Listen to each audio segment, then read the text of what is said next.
Barry Allen. Tell me about this.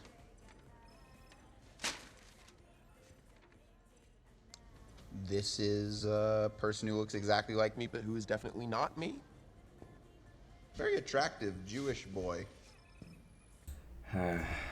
Another day, another Hollywood scandal.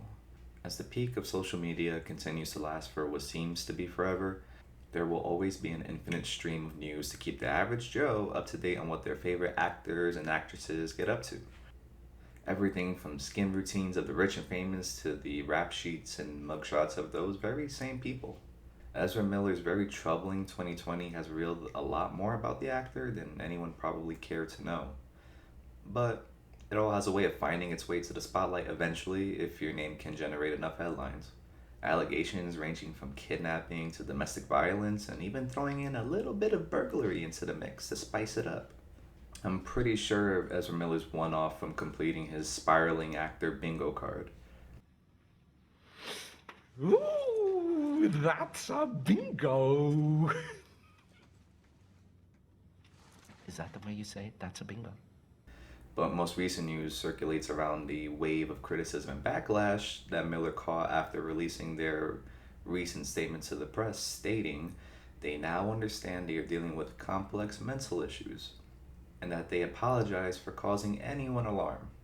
Without getting into the very delicate details of Ezra Miller's most troubling allegations, you can always go and look up the details yourself and determine your own opinions on the matter. I'm not the one to break it down for you.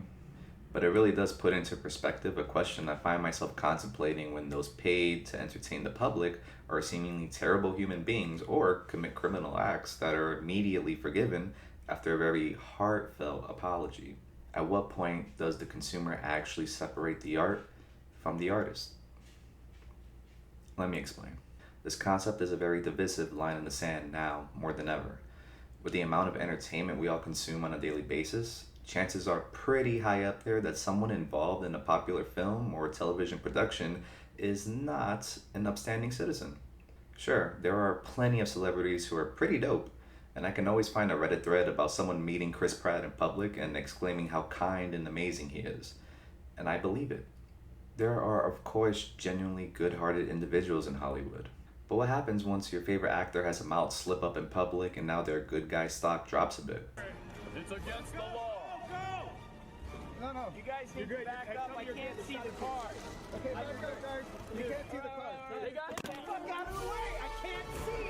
There are cars there, motherfucker. Get out of the way. They're stopped for you, dude. Do you swear to never consume a single film they're in again? No, of course not. That's an overreaction. You simply move on and go about your day because in reality it does not affect you in the slightest. The moral dilemma begins to develop within that grayish area where you can admit your favorite actor did something wrong, something you do not agree with, yet it still won't stop you from going to see them in their next film and supporting them with your money. That's your choice, 100%. The consensus drawn from social media hashtags, though, it's not indicative of the actual majority opinion when it comes to cancellations or protests of notable entertainers. Dave Chappelle has been the subject of quite a few protests in regards to the subject matter of his stand-up routines. The man is still being paid a whole lot of money to continue to tell those very same jokes. Chris Pratt was demonized for his association with a particular church, despite only ever revealing the image of a stand-up guy to the public. That did not stop Universal from keeping him as the face of their Jurassic World trilogy. And while we're at it, I have a couple more to add to that list. Roman Polanski, acclaimed director, was arrested and charged for drugging and taking complete advantage of a 13-year-old girl. The man fled to another continent to escape his sentence, and yet I could head over right now to HBO Max and watch Rosemary's Baby to my heart's content. The king of rock and roll, Elvis Presley, met his future wife when she was 14 and he was 21 years old. In 2022, we saw the release and profit of a film following his rise to stardom. And for good measure, we'll throw in Mark Wahlberg, who beat a Vietnamese man so badly that he lost his vision. That was before the age of 25. So I asked the question, where does the art begin to lose its grip on the consumer and the attention is now shifted enough towards the actions of the artist that the consumer can no longer appreciate it? How often do any of us actually listen to a Chris Brown song or watch a Marky Mark film and our minds immediately focus on their past transgressions? There are a number of factors that could be blamed for that. We could blame the media outlets and the influence their headlines have, whether they be positive or negative. We could also blame the companies who still choose to stand by their artists despite what allegations or crimes they commit. Ultimately, though, we really can only blame ourselves for how successful an artist continues to be post allegations. I mean, we are funding them. The point I'm crawling along to is that people getting so hung up on what a Hollywood celebrity is doing, enough to cause them emotional distress, is pretty unhealthy. For every one celebrity a person can publicly denounce, I could just as easily point to the various products you use throughout the day. The Apple products that monitor your every move and record personal data, or maybe the clothing that you wear that bears a very high chance of being made in a sweatshop in a third world country. It's just hypocritical for those who publicly chastise these celebrities to also cherry pick what allegations or crimes are worthy of forgiveness. If you've watched Rosemary's Baby at any point in your life, then guess who you just supported? My personal opinion on the matter is watch what you want to watch. It really is leading a miserable life to deprive yourself of masterful pieces of cinema, literature, or music simply because the artist is not a perfect human being.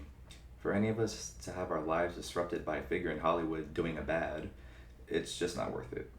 We shouldn't feign outrage just so that your social media followers can give you brownie points for portraying an illusion of being progressive. A world without artists who have not been perfect role models would be a pretty depressing world to live in. Anyways, what do you guys think of the constant state of cancel culture? Is it healthy or has it gone out of hand in the recent years? Let me know down in the comments.